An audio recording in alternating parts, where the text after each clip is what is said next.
Here is something which FATF must know.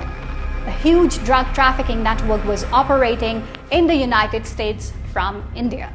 The network was run by Vicky Goswami, the husband of Mamta Kulkarni, and how the money earned from this smuggling can be used against Pakistan through TTP and the BLA.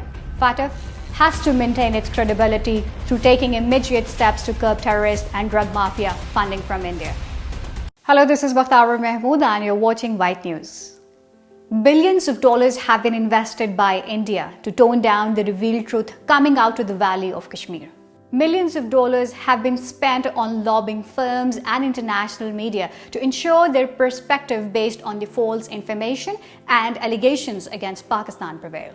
Right, breaking news coming in. Hundreds of Indians have gathered outside the Pakistan High Commission in London to protest the Pulwama terror attack. This is the latest that we are getting in from United Kingdom.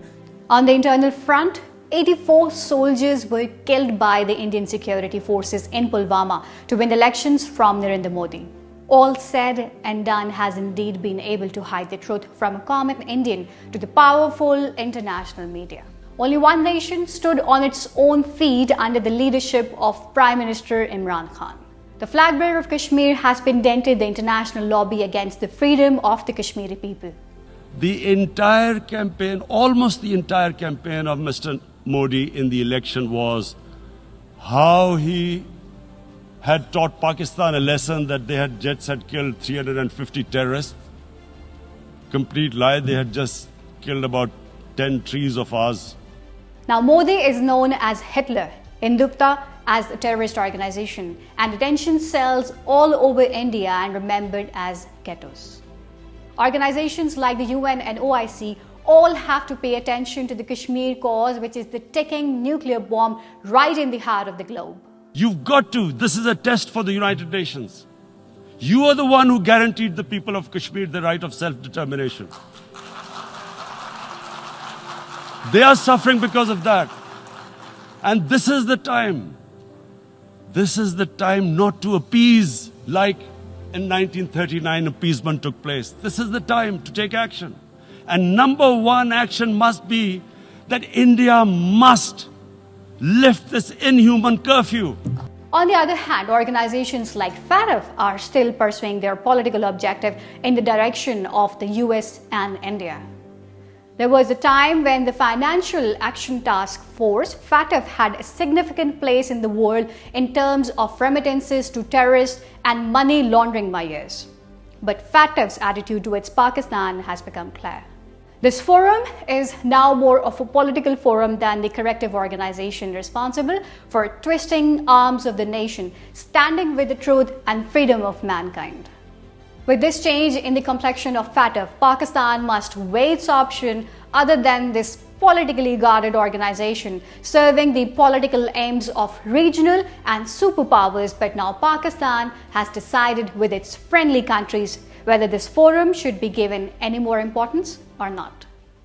Here is something which FATF must know. According to a report in 2019 by the American Drug Enforcement Agency, DEA, a huge drug trafficking network was operating in the United States from India. The network was run by Vicky Goswami, the husband of Mamta Kulkarni, the heroine of film industry in the 90s era.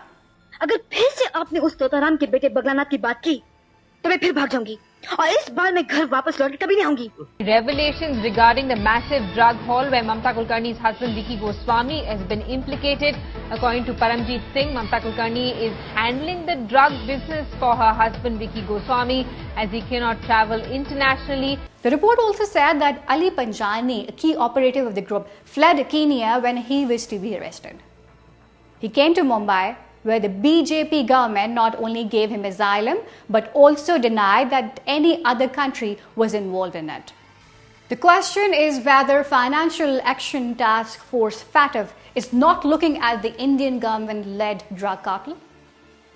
On March 3, 2012, the entire Indian media reported that when the police raided the house of BJP local leader Satish Nagar under the intense pressure from the opposition party Congress, over $1 million worth of drugs were recovered from his house that belonged to the same network mentioned by the American Drug Enforcement Agency in its report.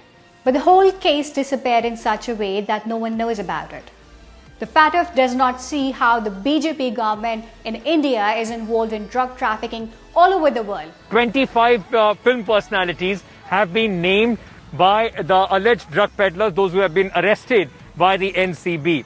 Now, the NCB is preparing a dossier with the names of 25 Bollywood celebrities who have links to the drug peddlers who have been held so far. And how the money earned from this smuggling can be used against Pakistan through TTP and the BLA.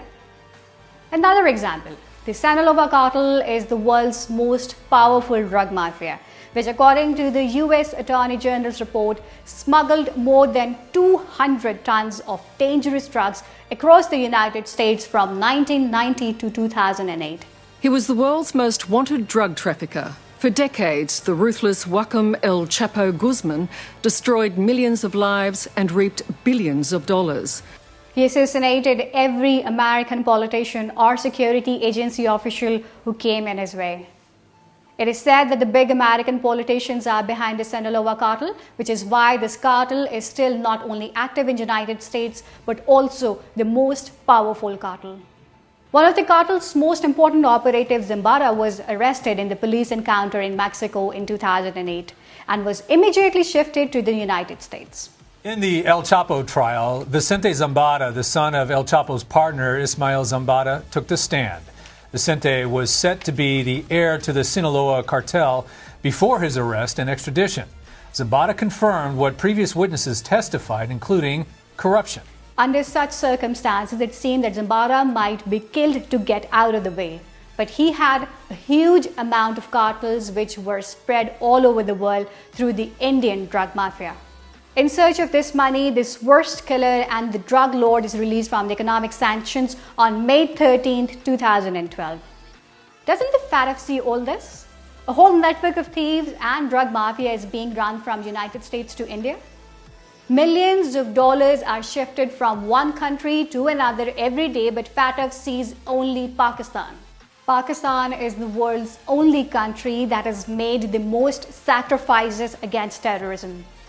Pakistan has repeatedly come forward with solid evidence of the Indian terrorism, but despite all this, the biased attitude of the institutions like FATF shows that the forum like FATF have lost not only their usefulness, but are also trapped in the clutches of international lobbies.